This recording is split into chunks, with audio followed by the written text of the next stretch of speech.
Guys ഖലീഫ കണ്ടു. സ്ഥിരം വൈശാഖ് പടം നിങ്ങൾ കാണാൻ പോകുമ്പോൾ എന്താണോ പ്രതീക്ഷിക്കുന്നത് അത്ര തന്നെ ഇതിനകത്തുള്ളൂ. എനിക്ക് പേഴ്സണലി ആവറേജ് ആയിട്ടാണ് തോന്നിയത്. എബോ ആവറേജ് എന്ന് പറയാനും ഇല്ല, ആവറേജ് ആയിട്ട് തോന്നിയുള്ളൂ. അതായത് സ്ഥിരം സ്ലോ മോഷൻ, പലവിധ കാർ ചേസ്, ഇങ്ങനെ നമ്മൾ വൈശാഖ പടത്തിൽ കാണുന്ന എല്ലാ സാധനങ്ങളും ഉണ്ട്. പിന്നെ കഥ അങ്ങനെ പ്രത്യേകിച്ച് പുതുമയുള്ളത് കഥയൊന്നുമല്ല, നമുക്ക് പ്രഡിക്റ്റബിൾ ആയിട്ടുള്ള കഥയാണ്. നമുക്കിങ്ങനെ കണ്ടുകൊണ്ടിരിക്കാം, ഓക്കെ ഇതൊക്കെയാണ് സംഭവിക്കുന്നതെന്ന് കണ്ടുകൊണ്ടിരിക്കാം. ഇതിൻ്റെ ഒരു പ്രശ്നം എന്ന് പറയുമ്പോൾ നമുക്ക് ക്യാരക്ടേഴ്സുമായിട്ട് ഒരു കണക്റ്റ് ആവില്ല. നമ്മളിങ്ങനെ ഡിറ്റാച്ച്ഡ് ആയിട്ട് ഇരുന്ന് ഇങ്ങനെ കണ്ടുകൊണ്ടിരിക്കും. ട്രെയിലർ കണ്ടിട്ടുണ്ടെങ്കിൽ അറിയാം ഗോൾഡ് സ്മഗ്ലിങ്ങുമായിട്ടൊക്കെ ബന്ധപ്പെട്ട കാര്യങ്ങളാണ്. അപ്പോൾ അതുമായിട്ട് ബന്ധപ്പെട്ട് ഇതിങ്ങനെയൊക്കെയാണ് സംഭവിക്കുന്നത് എന്ന് നമുക്ക് കണ്ടുകൊണ്ടിരിക്കാമെന്നല്ലാതെ പ്രത്യേകിച്ച് നമുക്ക് ആരോടും ഒരു കണക്ഷനോ അല്ലെങ്കിൽ ഒരു അറ്റാച്ച്മെൻറ്റോ ഒന്നും തോന്നില്ല. അങ്ങനെ കാണാം. ഇമോഷണൽ സീൻസൊന്നും അങ്ങനെ ഇങ്ങനെ വർക്കായില്ല. പിന്നെ പെർഫോമൻസ് വൈസ് ക്യാരക്ടേഴ്സ് ചെയ്ത എല്ലാവരും നല്ല പെർഫോമൻസ് ആയിട്ടാണ് തോന്നിയത്. പിന്നെ ഇപ്പോൾ മോഹിനിയെ കൊണ്ട്, പഴയ നടി മോഹിനിയുണ്ട്, പൃഥ്വിൻ്റെ അമ്മയായിട്ടാണ്. അത് വലുതായിട്ടൊന്നും ചെയ്യാനില്ല. പിന്നെ നടി എന്ന് പറയാൻ പറ്റില്ല, കാരണം നമ്മൾ നായിക പ്രാധാന്യമുള്ളൊരു സിനിമ അല്ല ഇത്. അതുകൊണ്ട് തന്നെ നടിക്ക് അങ്ങനെ പ്രത്യേകിച്ച് വലിയ ഡയലോഗുകളോ അല്ലെങ്കിൽ അങ്ങനൊരു റോളായിട്ടില്ല. അപ്പോൾ അത് ചെയ്തേക്കുന്നത് മാളവിക ശർമ്മയാണ്. അത് പിന്നെ ആദ്യം ചെയ്താലും ഓക്കെയാണ്. പിന്നെ അതുപോലെ നമ്മുടെ മോഹിനിക്കും വലിയ ഡയലോഗുകളൊന്നുമില്ല. പിന്നെ വില്ലനായിട്ട് നമ്മുടെ നീൽ നിതിൻ മുകേഷ് ഉണ്ടല്ലോ, കത്തിയിലെ വില്ലൻ, പുള്ളി കൊണ്ടുവന്നിട്ടുണ്ട്. പുള്ളിക്ക് അങ്ങനെ ഡയലോഗുകൾ മാസ് ഡയലോഗുകൾ പറയുക. പിന്നെ പുള്ളി കൊടുത്തിരിക്കുന്ന ജെക്സ് ബീജിയം നന്നായിട്ട് ചെയ്തിട്ടുണ്ട്. പുള്ളിയുടെ ആ ഒരു വരവ്, ആ ഫ്രെയിം, അതെല്ലാം അടിപൊളിയാണ്. പക്ഷേ ഇത് ഈ പറഞ്ഞ പോലെ പുള്ളിക്ക് വേറെ പ്രത്യേകിച്ച് റോളൊന്നുമില്ല. കുറച്ച് ഡയലോഗുകൾ പറയുക, കോച്ചിങ് ചെയ്യുക, ലാസ്റ്റ് അടിയുണ്ട് പെനയുക. അതുപോലെ തന്നെ ഷമ്മി തിലകനും വില്ലനായിട്ട്, ഈ വില്ലന്മാരുടെ ഒരു കുഴപ്പമെന്ന് പറയുമ്പോൾ എല്ലാവരും ഒരു ഫ്ലാറ്റ് 1 ഡയമെൻഷണൽ വില്ലന്മാരാണ്. അവർക്ക് വില്ലനാണെന്നുള്ളതല്ലാതെ പ്രത്യേകിച്ച് എന്തെങ്കിലും ഒരു ക്യാരക്ടർ ഡെപ്തോ ഒന്നുമില്ല. വെറുതെ വില്ലൻ നായകൻ, ആ ഒരു കോൺഫ്ലിക്റ്റ് മാത്രമേ ഉള്ളൂ. നമ്മൾ കണ്ട് ശീലിച്ച ആ കഥ, കണ്ട അതേ ഫോർമാറ്റുള്ള കാര്യങ്ങളുണ്ട്. അതായത് ക്ലൈമാക്സ് ഫൈറ്റ് അവിടെ എടുക്കുമ്പോൾ നായകൻ വില്ലന്മാരുടെ സൈഡ് കിക്കുകളൊക്കെ ഇടിച്ചിടുന്നു. അത് കഴിഞ്ഞ് വില്ലൻ വന്നിട്ട് 2-3 ഇടി ഇടിച്ച് നായകൻ വീഴുന്നു. വീണ്ടും നായകൻ ചാടി എണീറ്റ് പവർ കിട്ടിയിട്ട് വില്ലനെ അടിച്ച് കിട്ടുന്നു. ഇത് തന്നെയാണ് ഇതിലുള്ളത്. ഫൈറ്റിൻ്റെ കാര്യം പറഞ്ഞപ്പോഴാണ്, ഫൈറ്റ് കോറിയോഗ്രഫി നല്ലതാണ്. പക്ഷേ നമ്മുടെ വൈശാഖിൻ്റെ സ്ഥിരമുള്ള ഈ സ്ലോ മോഷനും പിന്നെ ആ പരിപാടിയെ ഒന്ന് ഒഴിവാക്കേണ്ട സമയം കഴിഞ്ഞെന്നാണ് എനിക്ക് പേഴ്സണലി തോന്നുന്നത്. റിയലിസ്റ്റിക്കായിട്ട് ഫൈറ്റ് ചെയ്ത് വരുമ്പോൾ അതിനിടയ്ക്ക് വീണ്ടും നമുക്ക് ആ ഒരു മാസ് കിട്ടാനായിട്ട് സ്ലോ മോഷൻ ചെയ്യുന്ന പരിപാടി, അതിൻ്റെയൊക്കെ കാലം കഴിഞ്ഞെന്നാണ് എൻ്റെ അഭിപ്രായം. പിന്നെ ഇൻട്രസ്റ്റിംഗ് ആയിട്ട് തോന്നിയത്, രഞ്ജി പണിക്കർ ഈ സിനിമയ്ക്കകത്ത് പൃഥ്വിൻ്റെ അച്ഛനായിട്ട് അഭിനയിച്ചിട്ടുണ്ട്. പുള്ളി സാധാരണ ഏറെ പിടുത്തമൊന്നുമില്ല, വളരെ പഞ്ചപാവമായിട്ടാണ് അഭിനയിച്ചിരിക്കുന്നത്. അത് കൊള്ളാം. പുള്ളിയുടെ പെർഫോമൻസ് നല്ല പെർഫോമൻസ്. നമുക്ക് പ്രത്യേകിച്ച് അതിൽ സീനുണ്ട്, ഞാൻ ഇപ്പം സ്പോയിലറൊന്നും പറയുന്നില്ല, വളരെ ഇമോഷണലായിട്ട് തോക്കെടുത്ത സീനുണ്ട്. അത് പുള്ളി നന്നായിട്ട് ചെയ്തിട്ടുണ്ട്.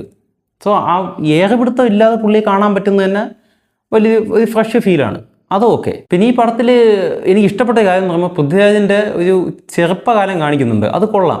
കാരണം നമ്മൾ ആ അൻവറിലൊക്കെ അല്ലെങ്കിൽ ആ സമയത്തൊക്കെ ഉള്ളൊരു ഫിസിക്കും ഒക്കെ പുള്ളി മെയിൻറ്റെയിൻ ചെയ്തിട്ട് നല്ല രസമുണ്ട് അത് കാണാൻ. അതായത് പുള്ളിക്ക് പ്രായം കുറഞ്ഞ് തന്നിട്ട് പ്രായം കൂടി എന്നുള്ളത് നമുക്ക് ബിലീവബിളായിട്ട് തന്നെ കാണാം. പിന്നെ ഇതിൽ വില്ലന്മാരുടെ കാര്യം പറഞ്ഞപ്പോൾ നീൽ നിതിൻ മുകേഷ് ഇതിൽ മെയിൻ വില്ലണെന്ന് പറയാൻ പറ്റില്ല. എന്ന് പറയുമ്പോൾ നമ്മുടെ ഷമ്മി തിലകനാണ് മെയിൻ വില്ലനായിട്ട് തോന്നുന്നത്. ഈക്വൽ ഇമ്പോർട്ടൻസിൽ തന്നെ നീൽ നിതിൻ മുകേഷും ഉണ്ട്. ഇത് രണ്ടും അല്ലാതെ നമ്മുടെ ശിവജിത്ത് കൽക്കിയിലെ വില്ലനായിട്ട് റോൾ ചെയ്തിട്ടുണ്ട്. പക്ഷേ അത് കോമഡി പീസാണ്. അതായത് പടം കണ്ടുകൊണ്ടിരിക്കുമ്പോൾ ഒരു പകുതിക്ക് വെച്ചിട്ട് ഈ പുള്ളിയുടെ ക്യാരക്ടർ പോകുന്നുണ്ട്. അത് കഴിഞ്ഞിട്ട് റീഇൻട്രോഡ്യൂസ്, ഞാനിപ്പോൾ പറയുമ്പോൾ സ്പോയിലറായി പോവും, എന്നാലും പുള്ളിയെ വീണ്ടും കാണിക്കുമ്പോൾ അത് കണ്ടാൽ മനസ്സിലാവും. അതായത് ശിവജിത്തിനെ ആ ഇൻട്രൊഡക്ഷനിൽ റീഇൻട്രൊഡക്ഷനിൽ കാണിക്കുമ്പോൾ ഈ പാതി വെന്ത ബജി പോലെയൊക്കെയാണ് കാണിക്കുന്നത്. അതിൻ്റെ ഒരാവശ്യവുമില്ല. അത് നമ്മളെ മൊത്തത്തിൽ ആ സീനിൽ നിന്നുള്ള ഇൻവോൾവ്മെൻറ്റ് ഇല്ലാതാക്കും. അതാണ് സംഭവിക്കുന്നത്. പിന്നെ ഒരു മെയിൻ ക്യാരക്ടർ ചെയ്തിട്ടുള്ളതാണ് നമ്മുടെ വിവേക് ഒബ്രോയുടെ അച്ഛനായിട്ടുള്ള സുരേഷ് ഒബ്രോയ്. പുള്ളി ഇതിൽ സേട്ട് എന്ന് പറഞ്ഞ കഥാപാത്രമാണ്. കൊള്ളാം. പുള്ളിയുടെ ഞാൻ പറഞ്ഞില്ലേ, പെർഫോമൻസ് എല്ലാവരും ഡീസൻ്റ് ആയിട്ട് തന്നെ ചെയ്ത് നിൽക്കുന്നത്. ഡീസൻ്റ് ആയിട്ടാണ്, അല്ലാതെ നമുക്ക് കണ്ടുകൊണ്ടിരിക്കുമ്പോൾ വളരെ ഇമോഷണലി ഒന്നും കണക്റ്റ് ആവില്ല. അത് ആർക്കും ഇല്ല. എനിക്കൊന്നും ഇതിൻ്റെ സ്ക്രിപ്റ്റ് വളരെ വീക്കാണ്. കാരണം പറയുമ്പോൾ ക്യാരക്ടേഴ്സിൻ്റെ ഒന്നും അങ്ങനെ ഉള്ളിലോട്ട് പോകാനായിട്ട് എഴുതാൻ ശ്രമിച്ചില്ലെന്നാണ് തോന്നുന്നത്. കാരണം നമുക്ക് ഇതിങ്ങനെ മൊത്തത്തിൽ കാണിച്ചു തരുന്നു എന്നുള്ളതല്ലാതെ ക്യാരക്ടേഴ്സായിട്ട് നമുക്ക് കണക്ട് ചെയ്യാൻ പറ്റുന്നില്ല. നമ്മൾ വളരെ ഡിറ്റാച്ച്ഡ് ആയിട്ട് നിന്നാണ് സിനിമ കാണുന്നത്. പിന്നെ ഇതിൽ നല്ല ഭാഗങ്ങളുണ്ട്. അതായത് ഇതിൽ ഓവറോൾ ഫൈറ്റ് കൊറിയോഗ്രഫി നല്ലതാണ്. ഞാൻ ഈ പറഞ്ഞ ഇടയ്ക്കുള്ള സ്ലോ മോഷനും മറ്റു കാര്യങ്ങളൊക്കെയാണ് ഈ ആകെ ഒരു പ്രശ്നം. അതുപോലെ ഫസ്റ്റ് ഹാഫ്, അതായത് ഇൻ്റർവെല്ലിന് മുമ്പ് ഈ എയർപോർട്ടിൽ ഇത് പരിപാടി കാണിക്കുന്നുണ്ട്, അതും കൊള്ളാം. നല്ല നമുക്ക് കണ്ടുപിടിക്കാൻ നല്ല രസമുണ്ട്. പിന്നെ ഇതിൽ കുറച്ച് ക്യാമിയോ റോളുകൾ ഉണ്ട്. ക്യാമിയോ റോൾ ഇപ്പം മോഹൻലാലിൻ്റെ നമുക്കറിയാം, മോഹൻലാലിൻ്റെ ക്യാമിയോ റോൾ കൊള്ളാം. ക്രിസ്മസ് അപ്പൂപ്പനായിട്ടൊക്കെയാണ് വന്നിരിക്കുന്നത്, എന്നാലും കൊള്ളാം.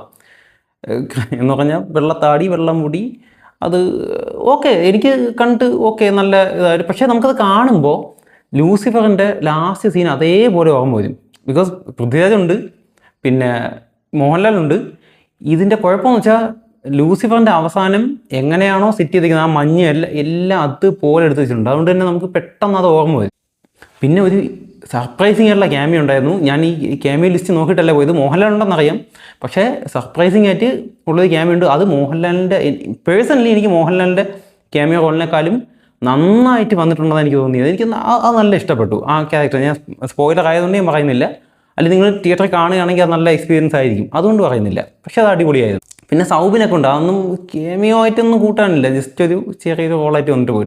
പിന്നെ കയ്യിൽ ഇത് സ്വർണ്ണക്കടത്തിട്ട് ബന്ധപ്പെട്ട കാര്യങ്ങളാണ് പറയുന്നത്. അപ്പോൾ ഇടയ്ക്ക് വാർത്താ പ്രാധാന്യം ഉണ്ടായിരുന്ന സ്വപ്ന സുരേഷിൻ്റെയൊക്കെ ആ ഒരു കേസ്, ഇതിൽ സ്വപ്ന സുരേഷിൻ്റെ അതേ രൂപത്തിലും ഭാവത്തിലും ഒക്കെ വരുന്നൊരു പുള്ളിക്കാരി പേരാൻ എനിക്ക് അറിയത്തില്ല. പക്ഷെ നല്ല അവർ കറക്റ്റ് നമ്മൾ സ്വപ്ന സുരേഷിനെ കാണും പോലെ തന്നെ ഉണ്ട്. നല്ല അത് നമുക്ക് ഫീൽ ചെയ്യും. സോ ഓവറോൾ നമുക്ക് സമയമുണ്ട്, കയ്യിൽ പൈസ ഉണ്ടെങ്കിൽ പോയി ഇതൊന്ന് കാണാം. പിന്നെ തിയേറ്ററിൽ കാണുമ്പോൾ ഇത് കുറച്ചുകൂടെ ചിലപ്പോൾ നിങ്ങൾക്ക് ഈ ഫ്രെയിമുകൾ അല്ലെങ്കിൽ ആ സൗണ്ട് ക്വാളിറ്റി വെച്ചിട്ട് ഇതൊന്ന് ഇമ്പാക്റ്റ് ഉണ്ടാകും, നല്ല അതിന് തിയേറ്ററിൽ പോയി കണ്ടു കഴിഞ്ഞാൽ. അല്ലാത്ത പക്ഷം നമുക്ക് OTT വന്നാൽ ഇത് അത്രയ്ക്ക് ഇങ്ങോട്ട് ഇഷ്ടപ്പെടണമെന്നില്ല. OTT വരണ്ട, ഇതിപ്പം പൊതുവേ നമുക്ക് തിയേറ്ററിൽ കണ്ടാലും ഒരു വാവ് ഫാക്ടറൊന്നും ഇതിനകത്തില്ല. സോ ബേസിക്കലി നിങ്ങൾക്കിത് കാണാൻ പോകാൻ ആഗ്രഹം ഉണ്ടെങ്കിൽ പോയി കാണാം, ഇല്ലെങ്കിൽ OTT വരുന്നത് നിങ്ങൾക്ക് വെയിറ്റ് ചെയ്യാം. ഒരു ആവറേജ് പടമായിട്ടാണ് എനിക്ക് തോന്നിയിട്ടുള്ളത്. പിന്നെ ഈ പറഞ്ഞ 1-2 ഭാഗങ്ങൾ, ഈ ഞാൻ പറഞ്ഞില്ലേ സർപ്രൈസ് ആയിട്ടുള്ള ക്യാമിയോ, പിന്നെ ഈ ഫൈറ്റ് സീക്വൻസുകൾ കൊള്ളാം, കുഴപ്പമില്ല. പിന്നെ നമ്മുടെ സ്ഥിരം പരിപാടി ഇതിനകത്തുണ്ട്, ഊഴം വെച്ച് ആൾക്കാർ വന്നിട്ട് അടി വാങ്ങിച്ചിട്ട് പോകുന്ന പരിപാടിയുണ്ട്. അപ്പോൾ അതൊക്കെ നമ്മൾ കണ്ട് മടുത്തു തുടങ്ങി എന്നുള്ളതാണ്. സോ അങ്ങനെ കുറേ കാര്യങ്ങൾ മാറ്റി വെച്ചാൽ ഇതൊരു ഓക്കെ പടമാണ്. മോശം എന്ന് ഞാൻ പറയില്ല, പക്ഷേ കുറച്ചുകൂടെയൊക്കെ ബെറ്റർ ആക്കാമായിരുന്നു എന്ന് തോന്നിപ്പിക്കുന്ന ഒരു പടം. നിങ്ങൾക്ക് കാണണമെങ്കിൽ പോയി കാണാം. ഞാൻ പറഞ്ഞത് കേട്ടിട്ട് നിങ്ങൾ കാണണോ കാണണ്ടെന്നല്ല, നിങ്ങളുടെ ഇഷ്ടമാണ്. പോയി കാണുന്നതുകൊണ്ട് അയ്യോ നിങ്ങളുടെ പൈസ ഇത് മുഴുവൻ പോകും എന്നൊന്നും ഞാൻ പറയുന്നില്ല.